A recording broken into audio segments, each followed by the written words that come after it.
आज का पहला पाठ नबी एजेकियल का ग्रंथ, अध्याय 1, पद संख्याएं 2 से 5, 24 से 28। प्रभु की महिमा इस प्रकार प्रकट हुई।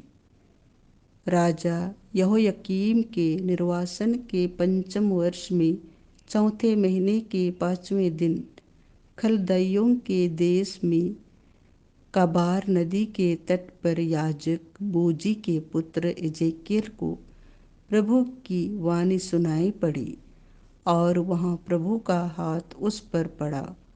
मैंने देखा कि उत्तर की ओर से आंधी आ रही है। प्रकाश मंडल से घिरा हुआ एक विशाल मेघपुंज आ रहा है।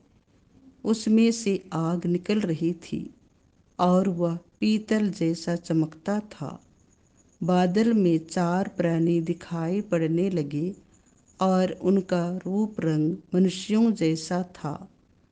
मैंने उनके पंखों की आवाज़ सुनी। जब वे चलने लगे तो वह आवाज़ प्रचंड जल प्रवाह की गड़गड़ाहट, सर्वशक्तिमान की गर्जन या सेना के पड़ाव के कोलाहल के समान थी। जब वे रुकते तो वे अपने पंख नीचे कर देते थे। उनके सिरों के ऊपर आकाश मंडल जैसा फैला हुआ था और उस पर सिंहासन जैसा एक नीलमणि दिखाई देता था, जिस पर मनुष्य के आकार का कोई बैठा हुआ था। कमर के ऊपर उसका शरीर अग्नि में चमकते हुए पीतल जैसा था और कमर के नीचे उसका शरीर अग्नि के सदृश था, जिसमें से प्रकाश फैल रहा था। चारों ओर फैला हुआ प्रकाश वर्षा के दिनों में बादलों में दिखाई पड़ने वाले इंद्रधनुष जैसा था। प्रभु की महिमा इस प्रकार प्रकट हुई।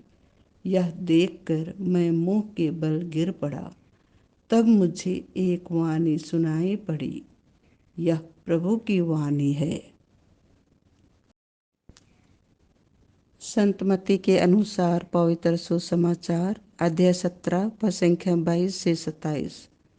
वे उसे मार डालेंगे और तीसरे दिन जी उठेगा।